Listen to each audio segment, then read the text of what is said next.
Good afternoon to everyone. I'm back. This is a chat with the community. My name is Connie George, Acting Chief Education Officer in the Ministry of Education. Today is episode 4 of section 2. We look forward to these sessions because it's one of the ways that we are sharing pertinent information with the community, sharing information that will be useful at some point as we go through the school year. As you know, we are doing a blended learning system right now where we have face-to-face instructions along with online instruction. And my last reports are saying that things are going fairly well, and we are continuing to work at improving what we have. It's new to all of us, and so as I had a meeting around the region this week, it certainly showed that all of us are probably having some of the very same challenges, but we are working them out as we go. All in all, our goal is to ensure that we are educating all our students, even in this COVID era. So today, our topic is going to be on examinations, assessments. So many things have changed, but one of the things that we have to ensure continue is that we know exactly what our students have been retaining, how they've been, the foundation principles are being instilled, and they are getting ready for the next level.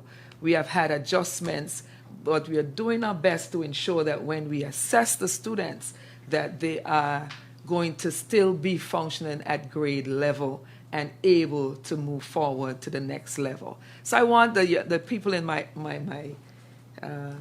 audience today to introduce themselves. And they are all from the examination unit and Mr. Francis from the school. So let us introduce yourself as I allow you to at this time. Immediately on my left.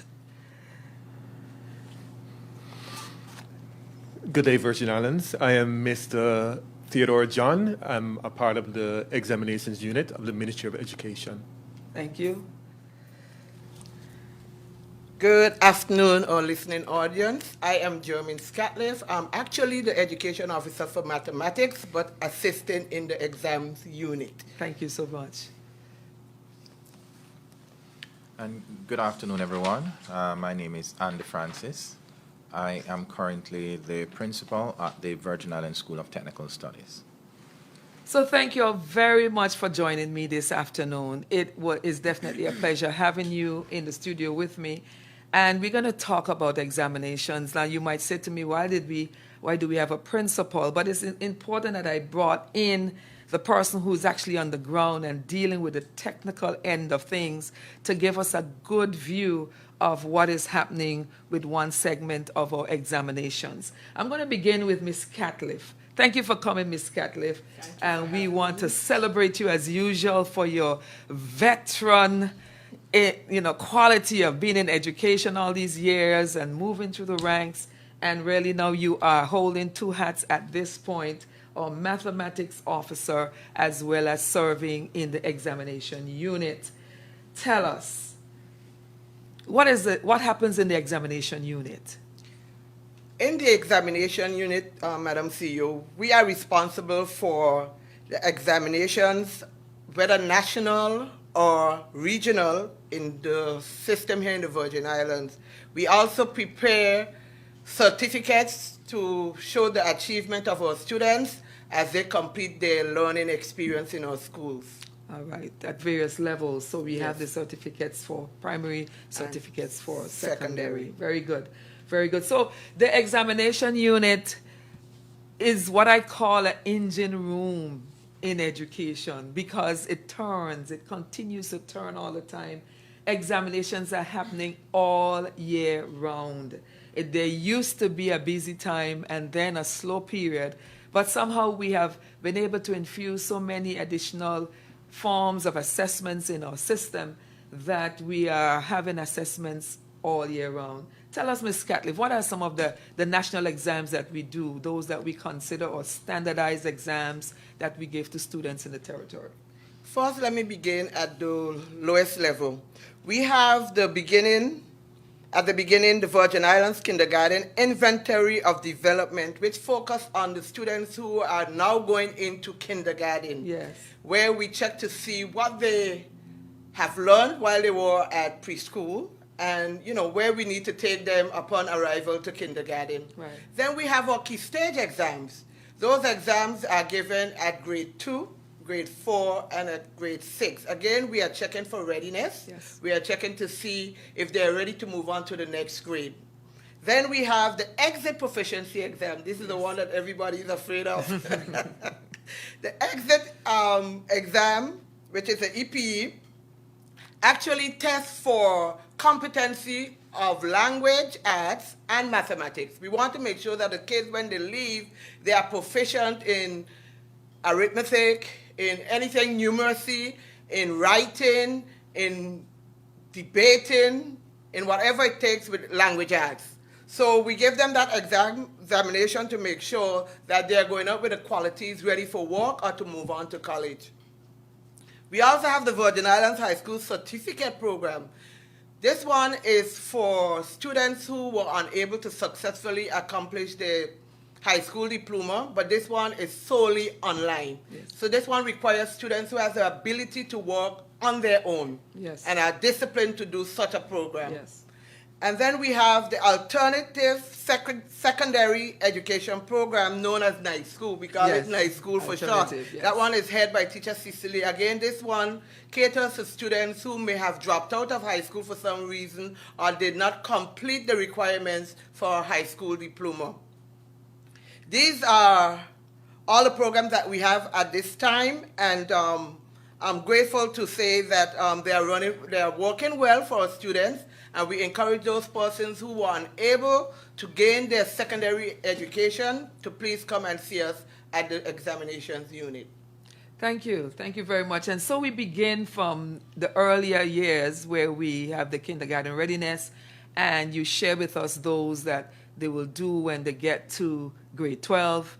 And for those who were not successful in grade 12 or before, they may have not even gotten to grade 12, we have in place means of assisting these young people to get out of school with a diploma or certificate that the work world would require. Exactly. And the next leg of the academic journey will also require. So we are putting in place, or we have put in place facilities to assist every level of the student. Mr. John, can you tell us about examinations and give us the dates when these examinations are done? So Ms. Catliff dealt with the local ones. What other type of exams do we do, and dates that are coming up for us to do these exams? Okay, thank you for the question. Like Ms. Catliff, I'm going to go back from the beginning. Yes. We start with the kindergarten readiness. That was actually done in September at the Yes. beginning of the academic year. And moving after that, we went into the exit proficiency. Yes. That's another local exam. In January, we actually have the CSEC, which is the Caribbean Secondary Education Certificate Program from CXC. So they do a sit-in in January, and we have just completed that sit-in. Yes. And now we're moving into the next sit-in for CSEC and CAPE. CAPE is actually the Caribbean Advanced Proficiency Examination.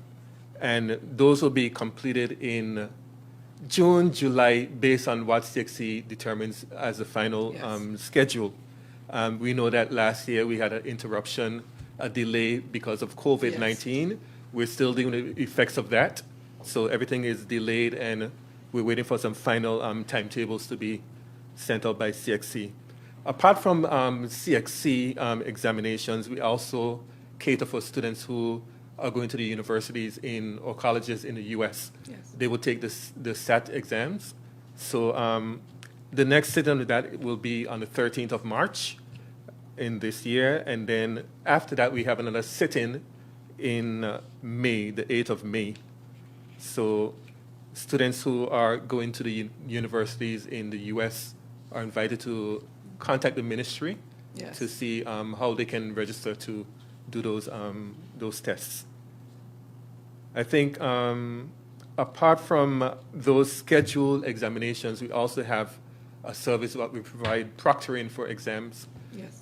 Persons in the community can come and, ask for us to proctor exams, and we do that on their behalf. So if there's a university or another education board who provides an exam internationally, Yes. but the person cannot be there physically, they can do it locally through a proctor from the ministry. Okay, so there again, we have quite a slew of exams that we are doing, and it's important for us to share this information with the community, because several times people would say, well, they did not know. So we are making sure we share information, and we are also giving dates, and I would ask Mr. John to repeat some of those dates later on as we bring the program to a close. Mr. John, are all students required to do all these examinations? What happens to students who may have special needs? Do you cater for any kind of special needs students? Yes, we do. We note that some exams are formative. We try to find the information about where the students are Yes. and how to cater for their needs. And some are summative, required for either promotion, for grading, or for ultimate graduation. So in essence, all students are required to sit these exams, whether it is within school or a ministry-based exam. The students who require special accommodations Yes. receive those based on their school intervention plan, which is determined by the school intervention team, head by the guidance counselors and Yes. the school teams. And also, some students may require an individual education plan for extreme cases. Right. So we provide accommodations based on what is outlined in those plans. And some of those accommodations may include assistance with reading instructions on the exam. They may get extra time to complete the exam. They may have a section of the exam done at different intervals to Yes. break it up. They may be placed in a separate room to reduce distractions. They also may have frequent breaks during the exam for those who are not able to focus for very long periods. Okay. Those are just about what we can provide. Also, if the student has some difficulty with writing their responses, we can provide a scribe.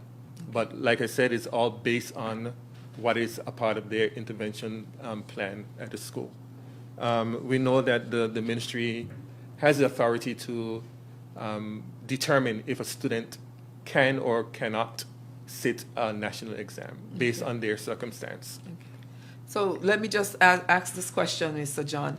In terms of private candidates, I'm not in school, but I would like to write a CSEC examination. Do we accommodate those kinds of persons? Yes, we do. We Yes. accommodate just about anybody. The exams are open to anybody. Right. So those who are not a part of schools can come in. We have a private center for Yes, examinations, exactly. and we manage that through the ministry. Yes. So if anybody's out there, they want to do an examination for CSEC or for CAPE, we can provide that registration. All right. So certainly we are also trying to cater to persons. Now, you might be a part of a school and the school is not offering a particular exam that you would like to write in CSEC. Do we accommodate that? Can we accommodate such a person as a private candidate even though they are in school? Yes, we can provide accommodations for those through the private, Through the private center as well. Yes. So Yes. And I would have to add that is if the exam is requiring additional maybe labs and so on, that will have to be done through the school. But once it's an exam that they can write, whether it's multiple choice and short answers and so on, we do accommodate those We do persons accommodate. in those exams. Now, one thing I want you to talk about a little bit is the type of papers that they have. You have a multiple choice, you have a paper 2, which is a long answer paper. But for the private candidates, there's what we call a paper 3. Could you speak a little bit to that, please? Sure. The private candidates do the paper 1, the paper 2, and what we call a paper 3-2, which is a substitute for the school-based assessment segment of the examinations. Right. So because they're not attached to a school, they wouldn't have done the school-based assessment. So to cater for that, CXC offers a 3-2 paper. So tell us about the SBA, the school-based assessment. We just mentioned that. And there might be somebody listening who would be thinking, what is and what are we talking about when we say school-based assessment? Yes, school-based assessment are basically modules done at the school level where the students, they can be grouped or done individually, work with the teacher to complete the different modules set out by CXC. So they're all done within the school system. And some are moderated, which is checked over by somebody outside of the school, and some are, not moderated in that sense. Okay, great. So we do a whole line of CSEC exams as regional examinations, and that really helps us a lot here in the territory, so we can see how we are aligning, so we can see how we are aligning with what is happening in the region, how our students are able to compete on the regional level, because we are all doing the same examinations. And I must say that students have really been measuring up over the years in these regional examinations. I'm going to ask Ms. Catliffe one more question, and this question is going to be as it pertains to the Caribbean Primary Exit Examination. We did that exam 1 year. We have not done it for the last 2 years, this year and last year, and as a result of COVID. But when we talk about the Caribbean Primary Exit Assessment, what is that all about, and who are the students that would do that exam? Thanks for that question, Mrs. George. The CPA, that's the acronym for what Ms. George just said. We did it 1 year, and I must say our results were on par with the other Caribbean islands. It is an exam which tries to integrate all subject areas. Yes. Right? And that's what we are trying to bring into our system now and expand on it. And we kind of piggyback off of it from CPA. Right. What CPA does is that it allows the students to do classwork assessments. They allow them to do periodic quizzes and tests, and these quizzes and tests are home-based. They are done here at our local schools. Yes. And they are also responsible to do a project. And this project entails all 4 core subjects. It must have in maths, it must have in language arts, it must have in social studies, and it must have in science. Yes. So it shows a connection of those 3 subjects based on a concept or objective that they are studying, and this is one that they choose of themselves. We do not dictate that it must be on this specific objective. So the kids has that ability to choose. Yes. It's based on what they like or what they can easily form across all 4 subject areas and come up with a nice project. So we are looking forward to getting back to that, but we are hoping that we can do that locally, do it on our own strength instead of having to pay for it, because I think it's something that probably CXC kind of piggyback off of what we used to do when we used to do tasks. Okay. So the CPEA both have, and the CSEC, they both have what we call a school-based assessment segment, which we need to let everyone know. Passing the section called school-based assessment basically puts you in a position where you have already or almost passed the actual exam, because it carries quite a substantive portion of the weighting for the examination. Now, what about payment? You mentioned payment earlier. Mr. John. What about payment? Who pays for these CSEC examinations right now? We know in the past the BVI government paid for the students to do the CSEC. However, students right now are responsible for paying for their examinations. Yes. So they pay the school, and the school in turns pays the ministry, and then we forward that to CXC. Right. So it's the responsibility of the students and their parents to cover the cost of the different subjects. All right, great. So that is something I want to reiterate, that we are now encouraging parents to see the importance of these examinations, and that they will be willing to pay the small fee, because I think it's actually quite a small fee, to be able to own these results that will take you out of secondary education and beyond, far beyond, and get you into some of the best institutions outside of the secondary level. Now, we mentioned CSEC, we mentioned CPEA, we also mentioned CAPE, which is CAPE, all of these, what we would term the academic style of examinations. And so we have Mr. Francis with us, and there was a significant reason why we encouraged him to come and to share with us, because CXC now has what is called the Caribbean Vocational Qualifications, and this is geared towards a technical end of the system. So I want Mr. Francis to tell us a little bit of what CXC in terms of the CVQ exams are all about, and who are the students that will be able to do these exams. Okay, good afternoon again. Yes, George. Mr. Francis. Thanks for having me on this program. Yes. Okay, the CVQ, which is the Caribbean Vocational Qualification, it's a regional examination Yes. administered by CXC. Just to make mention of dates as well, since Mr. John had made mention of some dates, there are dates for that particular examination. It takes place 4 times per year. So it takes place in May, in June, in September, and sometimes in December. Okay. Now, once we spoke about the academics, this exam is geared towards those persons who are in the technical field. Yes. So based on the qualifications that you're doing currently within the territory at the Virgin Islands School of Technical Studies, we focus on 4 areas, which is cosmetology at level 2. And level 2 just means the intensity of the examinations. Yes. Then we have the automotive area, which is motor vehicle repairs, cars and light trucks, and that is at level 1. And of course, we cater for hospitality. There are 2 programs. We have the commercial food prep, and we have food and drink bartending at level 2. Yeah. So we have cohort of students who participate in these programs. It's actually a 3-year program starting from grade 10 to grade 12.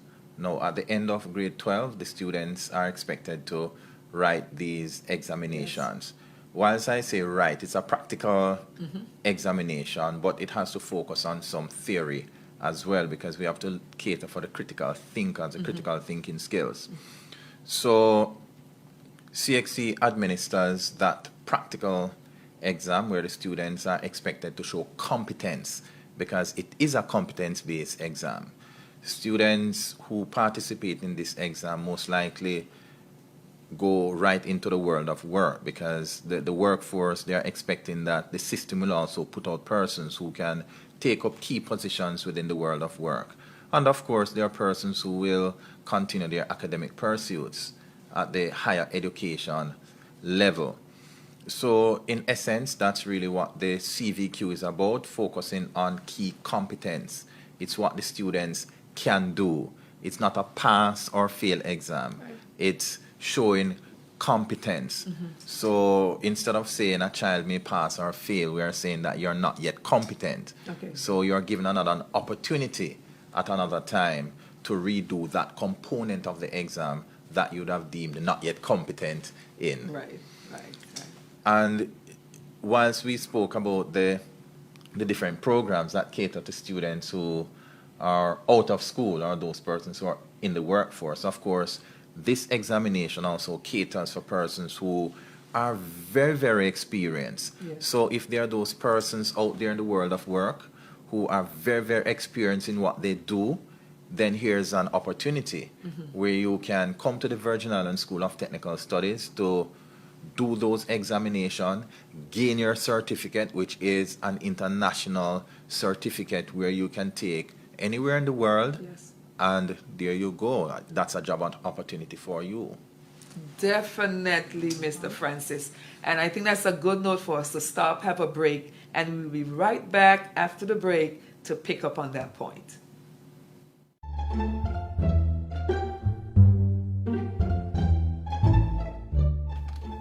Fun fact, did you know that you can be charged $5,000 for unauthorized visits to someone in quarantine? How is that a fun fact? Now you know. We all have to comply with the safety protocols put in place. Contact the COVID medical hotline at 852-7650 to be assessed by a health professional if you experience any symptoms related to COVID-19. Symptoms include fever, cough, headache, fatigue, loss of taste or smell, sore throat, muscle aches, or difficulty breathing.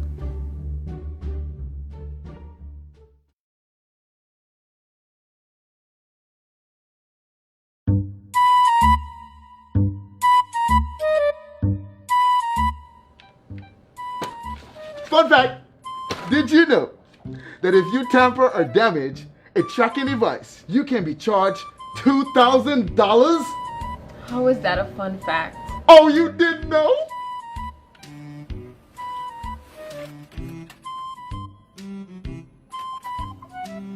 We all have to comply with the safety protocols put in place. Contact the COVID medical hotline at 852-7650 to be assessed by a health professional if you experience any symptoms related to COVID-19. Symptoms include fever, cough, headache, fatigue, loss of taste or smell, sore throat, muscle aches, or difficulty breathing.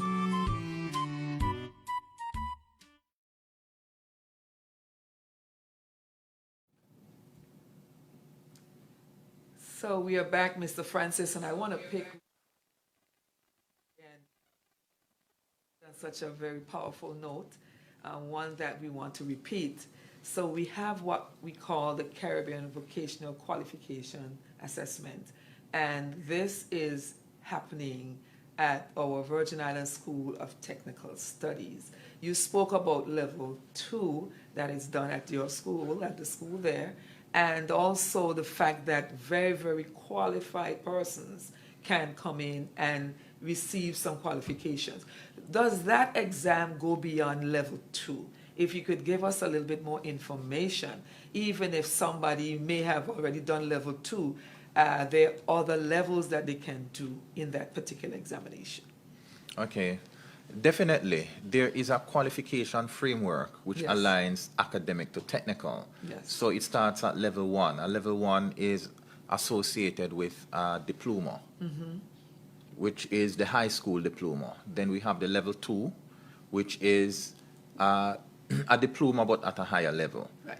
Then we have the level 3, which in the framework, these are persons who, when they go out into the world of work, they really don't need to be working under supervision because they are now at a higher level. Whilst level 1 and level 2 would need some supervision on the job, level 3 would not need that much supervision.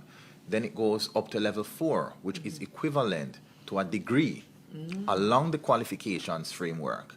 In fact, the levels go right up to level 6, which aligns itself to persons who want to get to the master's level.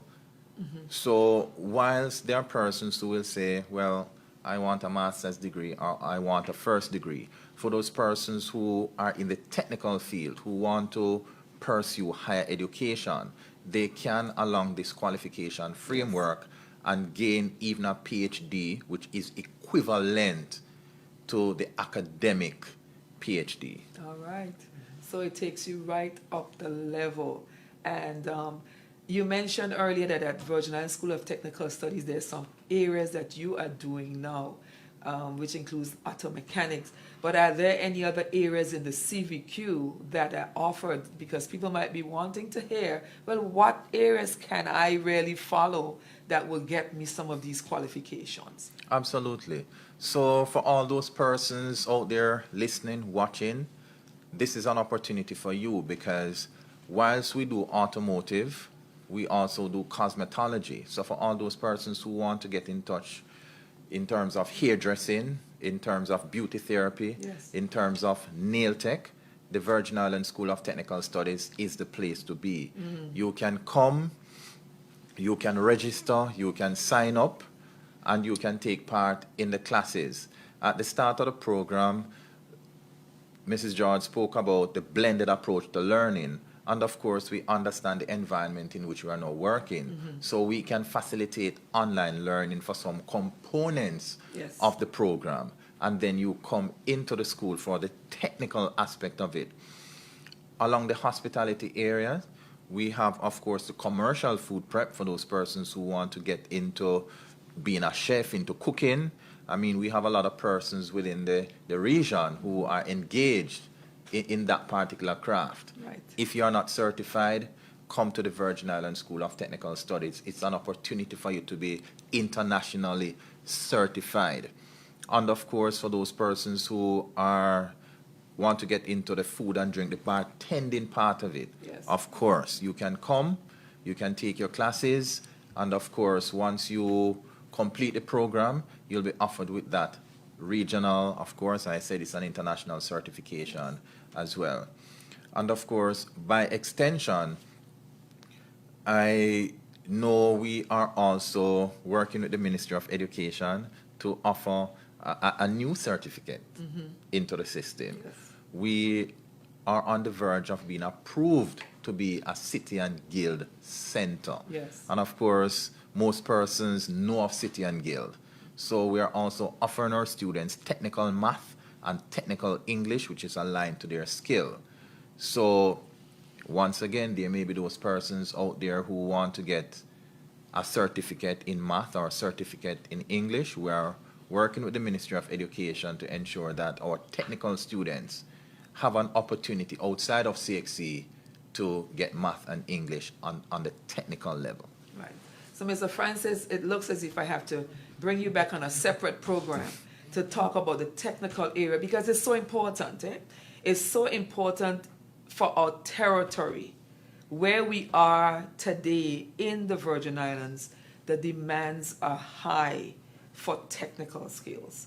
And it is so important that we begin to build out even more on what we have to ensure that we are catering to the needs of this community. So hold me to that, Mr. Francis. I'll have to bring you back to talk a lot more on what we are doing and how we are moving forward with the technical, building out the technical. And I just want to put a plug in here that we are also working, partnering with the college because they too have been building out their technical program. And so we are glad to see that when our students leave us at the technical program at VIS, they will be able to matriculate to the college program and continue there. So we want to bear that in mind. But the CVQs, so very important that we bring that in so that people could know that definitely it is not just the academia, but you can get the qualifications you need in the practical area.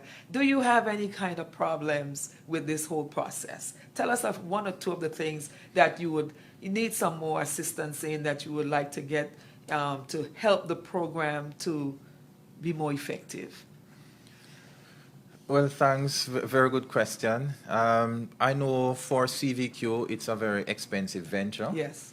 And it can't be government alone. You know, it has to be a public-private partnership between our private sector who are part of our stakeholders because they are the ones who get the end product, which is, you know, our students at the end of the day.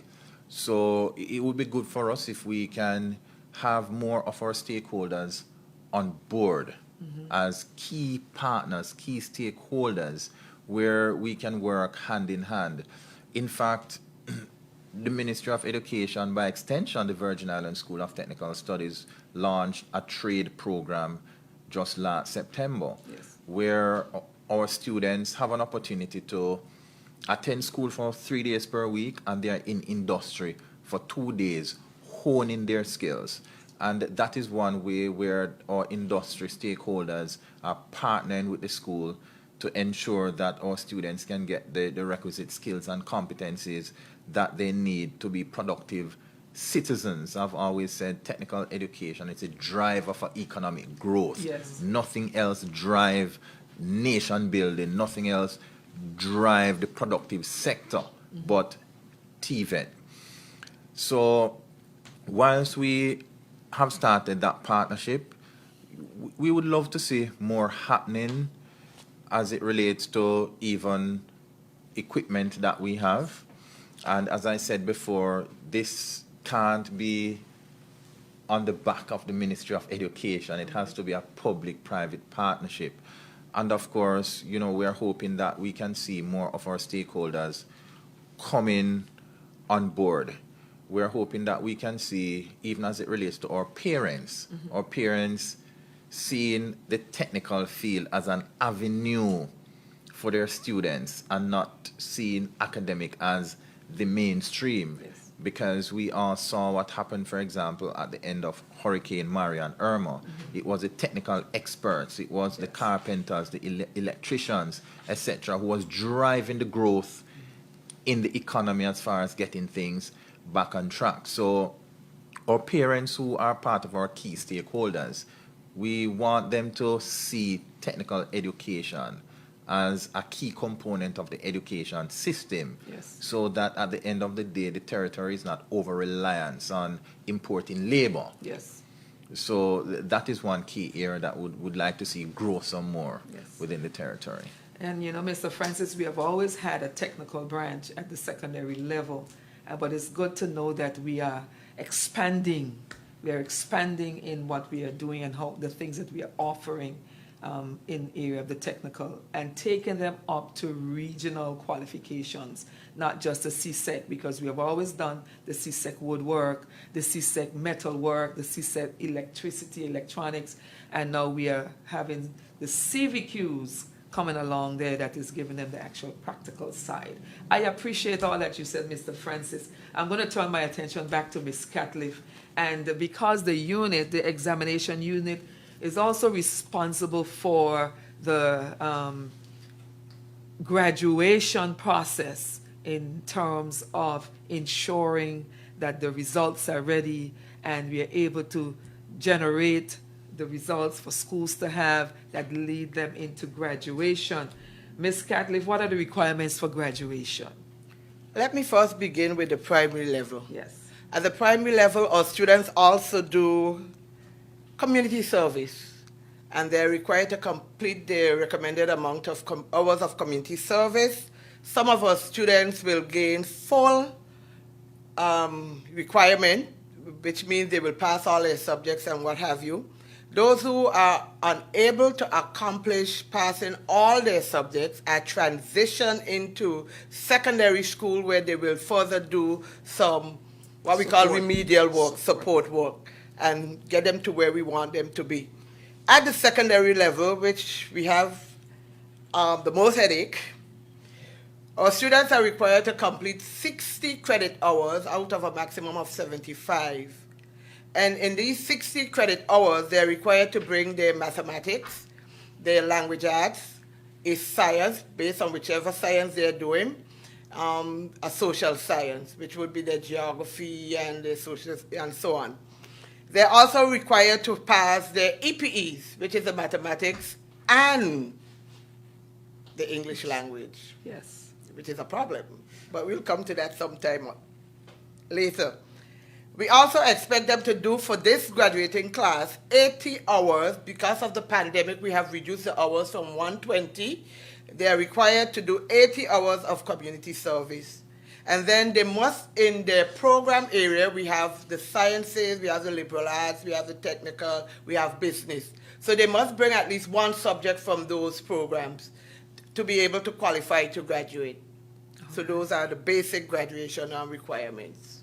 Okay, and I would add to that we have tourism and financial yes. services. The industry subjects. The two industry subjects, that they are also mandatory. They're just 1 hour a week for 1 year each. And then the final year, which is your 12th grade, you can select if you want to do tourism or financial services. At the Virgin Islands School of Technical Studies, it's slightly different. Mr. Francis, if you could say a word on what is the requirement for graduation out of the technical school. All right, thanks again. Well, basically, Ms. Catliff covered it in general. They still have to complete their community service, which is the reduction from 120 to 80 hours. They still have to pass their EPE exams, and they still have to ensure that they get that minimum of 60 credits to matriculate for graduation. Whilst they do the technical subject, Yes. they still have to ensure that they pass them at the required level. If they fail any component, then they have to do the credit recovery within specific time frame so that they'll be able to meet the requirements as far as the minimum 60 credits to be able to graduate. All right. And I have to say that for the grade 12 students, they are well on their way. It's February, and their days, we can begin to count them now.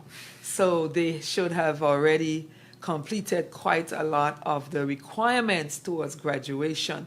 We mentioned the exit proficiency exam, and we do have one of those exams that will be taking place in March, the final one before graduation.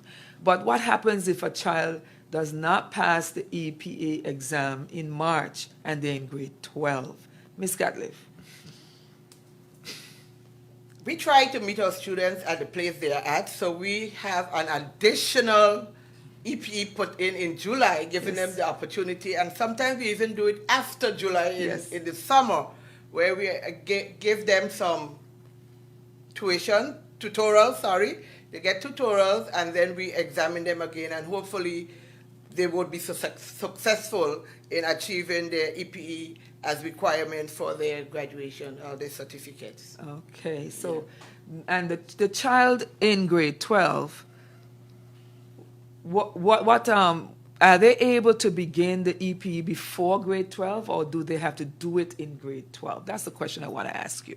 And that's a good question. Yes. Because people think it's a one-shot. It's not a one-shot. These students have multiple opportunities to write the EPE starting in grade 11. Okay. And the exams are mostly twice a year. We have them in November and then in March. And then for the 12th grade, the extra exams that we put in for those who are not obtaining a competency, we do it another 2 times for them to get the opportunity. So you can count, that's about 6 opportunities to get the EPE accomplished. And just to say a little bit about the exit proficiency exam, Ms. Catliff mentioned this already. I just want to reiterate that it's a basic competency exam. We want to know that they have the fundamentals, the basics in the language, the basics in the mathematics that they will need as they move out from secondary education, whether they go to the world of work or they're going to matriculate to another learning institution. But the goal of this is to ensure that our students are able to function at those basic competency levels in the examinations and as they move out from the system. What happens if a child does not pass the EPE? They have to redo it, and they can redo it in the summer. But what happens if the child does not get their community service hours? Mr. John, are we going to say it's okay, you can go, you have everything else, but you do not have community service? What happens there? Well, as Ms. Catliff rightly indicated, it is a built-in component of the graduation requirement. So until you fulfill that part of the requirement, you will not be able to graduate and receive your certificate. So we do urge students, they have from grade 10 coming up to complete the required hours. Do not wait until the end of grade 12 to start thinking about completing these hours. You know, there's sufficient time. We have gone even further to reduce it because of the COVID situation. Yes. And we appeal to parents as well to support the children in getting these services completed. but until they complete the requirements, they would not be eligible for certification. Thank you. Thank you so very much. And I just wanted to reiterate that so that our listening audience, parents, students, everyone could hear. We have a graduation requirements, and all students need to meet the graduation requirements so that they can receive their diploma in grade 12. And that is very important for us in terms of maintaining standards within the system, that students will know once you have graduated from a secondary school in the system, you are at a particular standard. So very important. We're going to wrap this up right here because our time is so far gone. I didn't realize that we have done almost a whole hour already. And it has been an interesting discussion, very interesting. And I want the listening audience to know there's some things that you may have questions for that we may not have addressed in this program because of the limited time. 1 hour seemed to fly by very, very when quickly when we are having fun. So just feel free to call us. Our direct extension in the Ministry of Education will be 2757. You can call us at 2151 and you can get answers to your questions. You can speak directly to the exam unit if you dial 468-3339 and they will be able to answer all your direct questions within on the whole concept of examinations. And I know definitely you will have a question for Mr. Francis because there's so many of you who are listening and would like to hear some more about the CVQ examinations and how you can really gain some level of qualification in the technical area. So I will allow Mr. Francis to give his contact number at the school so that you can make contact with him if you need some information. Mr. Francis. Okay, thanks again, Mrs. George. Well, generally persons can walk into the institution, well, providing that they're following the required protocols as far as the Ministry of Health is concerned. Outside of that, the number is 468-5806. They can call 345-0176 as well. And of course, they can also contact the Ministry of Education for the requisite information because all these examinations do fall under the registry unit at the Ministry of Education. Thank you very much, Mr. John. And to all of you, you have been gracious, you have been wonderful, and sharing your information with the listening audience. As we recap a little bit, we spoke about examinations, local exams, we spoke about regional examinations, we spoke about international examinations that we do offer at the Ministry of Education and persons. I also want to mention that there are universities out of London that we do cater to also, and we are able to administer those exams. For the last year and a half, those universities have placed their exams on hold because of the COVID situation and everything have been done online. But I'm sure as things become better and we return to a state of normalcy, we will be once again administering the exams out of London. So we want to really encourage persons, if you have further questions, feel free to call and we will be sure to give you the best direction on being successful in the examinations. But the examination unit, as I said, remain busy throughout the entire year because we have exams running almost from January to December for the entire year.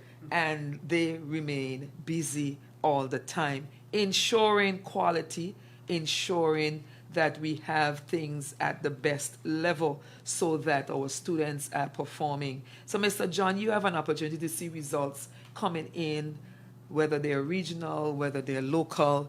You see the results coming in all the time. If you were to give 1 or 2 sentences based on the results of our students, how would you say the state of our education system is right now? Well, Mrs. George, I would say that compared to their colleagues in the region, or students are performing just as well, and in some cases even better Yes. in some subjects. And this is the compliments of the hard work that the ministry has put in, or leaders from the minister come down to our educators, the students themselves, and the supportive parents. We know that not one person can do it on their own. Yes. So it takes a team, and this is our team, starting with our leaders on top, all the way down to the students and their parents and guardians. So I want to thank those who have been working hard to support the students, and we want to encourage even more Yes. support, not just from the parents, but from the whole community. You know, it takes a village to raise a child. Yes. So each one of us has a part to play, and I just want to extend that encouragement to everybody in that. Yes. It's always a very proud moment, not only to see our students graduate from our system, but to also hear the results when they go abroad, that they're on par, they're doing exceptionally well, they're working at the same standards, they have been prepared to matriculate to any institution Around the world. in the world. That is our goal, and that will always be our goal, that our numbers will increase for those persons who are able to matriculate to wherever they want to go.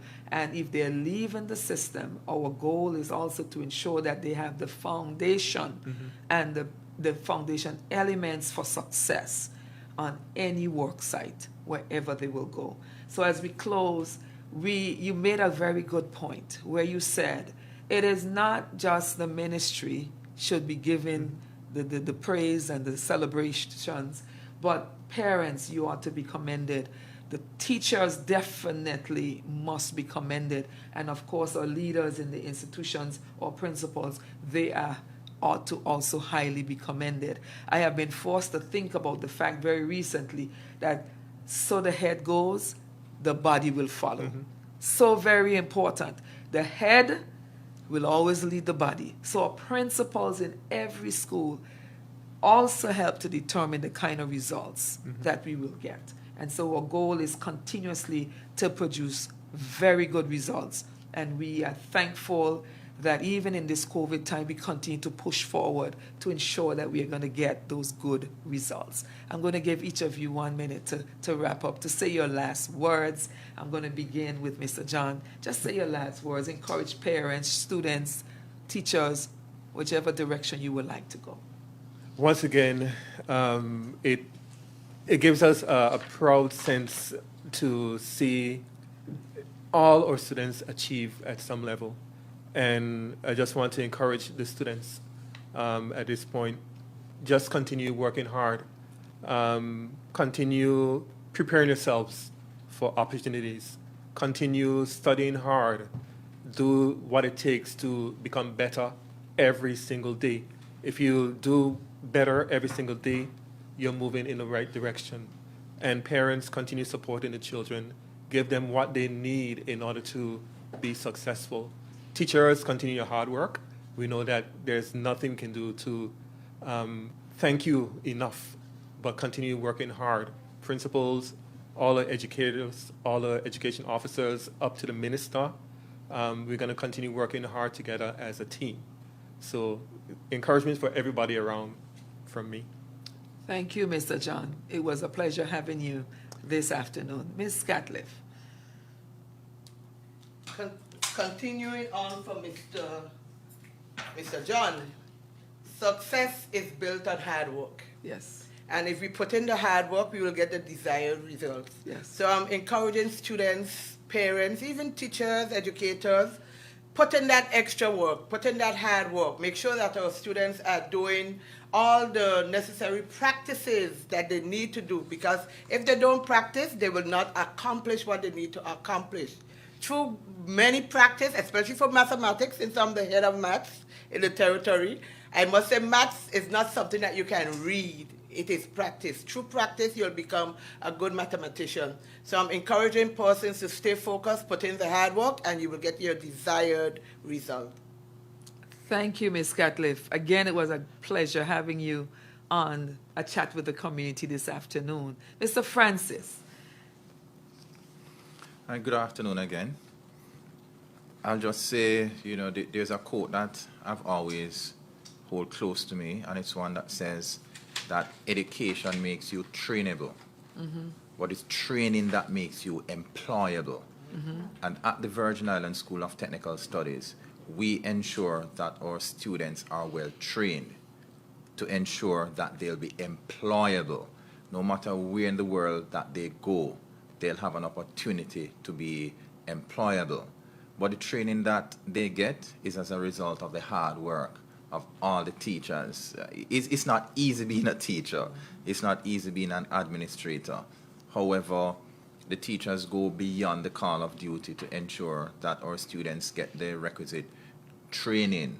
And of course, the parents as well who support the kids, not just at the secondary level, but coming up through the system from the primary school, which is the building block, before we get them at the Virgin Islands School of Technical Studies. So we have to recognize our parents as well. We have to recognize our other stakeholders, our industry partners who work with us to ensure that our students can go get on-the-job training, the internship that will add value to the training that they get within the institution.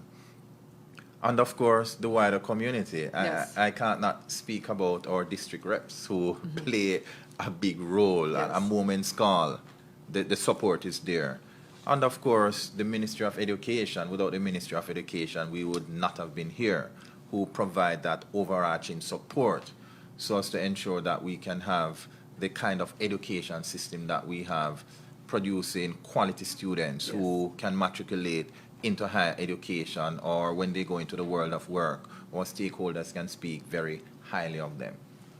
Thank you, Mr. Francis. It was a pleasure having you on our chat with the community today. And we took a lot of time, an entire program today, to share information from our examination unit and what we are doing there, because we are now really heading into the examination period, where in the next few weeks we will be full blast in getting our students out of school, because they do their final SBAs, their final wrap-up, their final EPE, their graduations. Those who are in primary school, they're going to be completing their SBAs, they're going to be completing their final assessments so that they can matriculate to secondary level. And of course, this covers both public and the private schools. And we are looking forward to graduations at the end of the year, because our students would have done exceptionally well and would have met the necessary requirements for graduation.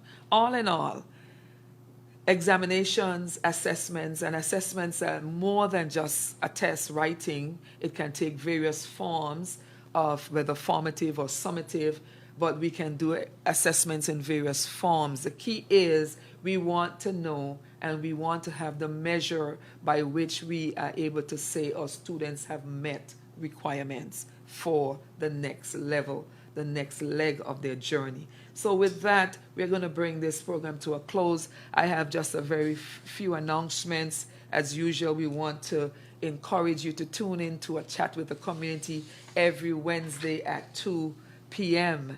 because we are coming with something additional for you every Wednesday.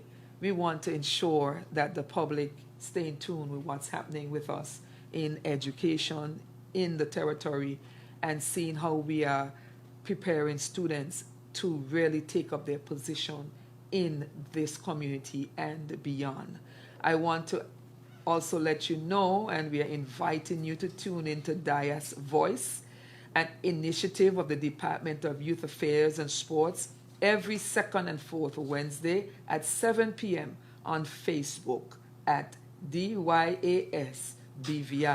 The show is focused on topics concerning young people and their various interests. Very important. So I just wanted to share that and encourage you to tune in to Dias Voice. Parents and guardians with students attending public schools in the territory, you're reminded that we will not have school tomorrow, which is tomorrow, February 11th, due to Professional Day, and on Friday, which is midterm break, February 12th. all public schools will reopen on Monday, February 15th. The public is encouraged, and we encourage you to subscribe to the Ministry of Education and Culture, Youth Affairs, Fisheries and Agriculture YouTube channel. We have a YouTube page by searching the username Education in the Virgin Islands. And let me repeat that. The username is Education in the Virgin Islands. Subscribe and be informed with videos on activities surrounding education in the territory. And while I'm announcing, I just want to let you know that the library services are also open. East End Long Look Community Library, Monday to Friday, 8 a.m. to 5 p.m., Saturday, 9 a.m. to 1 p.m. in Anegada, Monday to Thursday, 9 a.m. to 5 p.m., Friday, 1 p.m. to 5 p.m., Saturday, 9 a.m. to 1 p.m. In Virgin Gorda, the library will provide services on inquiries, and that is once you are asking, you have a question, you can come ask them. They provide information on requests. For more information, contact the libraries at East End, Virgin Gorda, and Anegada. So that is to say that the library service is not fully functional in Virgin Gorda as yet, but you can call, make inquiries, and they will be sure to give you the necessary information as you would like.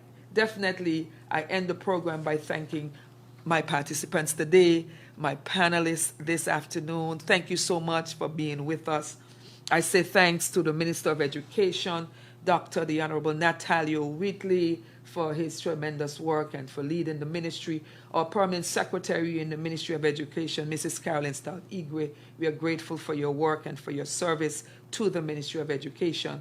I also want to say thanks so much to the entire staff within the ministry, the entire staff in every school in the territory, because without you, education will not be possible. Thank you so much, teachers, principals, education officers, office workers at every level, and all our support staff within the schools. I need also to mention our maintenance team, as they too are vital to what is happening in education. Thank you very much. Have a very good afternoon, and we will be back with you next week.